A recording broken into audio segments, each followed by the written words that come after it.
কিন্তু একটা সমস্যা, আমাদের এখানে 3 লাখ টাকা জমা করতে লাগবে। স্যার আরো 2 লাখ টাকা বাড়াই দিন, 50-50। আরে চুপ হও, চুপ হও, আসতে বলো, আসতে বলো।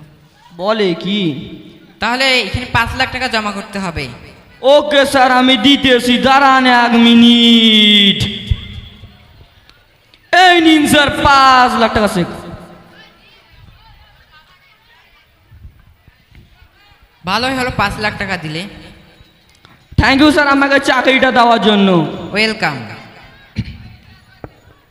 আমাদের ওই অনুনাটকের দ্বারা বোঝানো যায় যে আজকাল পৃথিবীতে টাকা থাকলে সবই সম্ভব, এবং আজকাল আমাদের সমাজে যে উঁচু শ্রেণীর লোকেরা আছে যাদের টাকা পয়সা বেশি এবং পড়াশোনা না থাকলেও তারা প্রাইভেট চাকরি এবং সরকারি চাকরিগুলো হাতের মুঠোয় করে নিচ্ছে, এবং অপরদিকে যারা সমাজের দরিদ্র, আর্থিক অবস্থা খুবই দুর্বল, টাকা পয়সা না থাকার কারণে পড়াশোনা তাদের বেশি, ডিগ্রি বেশি থাকলেও টাকা পয়সা নার কারণে তাদের কোনো চাকরিয়ে জোটে না। আজকাল দুনিয়া টাকার গোলাম। নমস্কার। জোরে হাত তালি।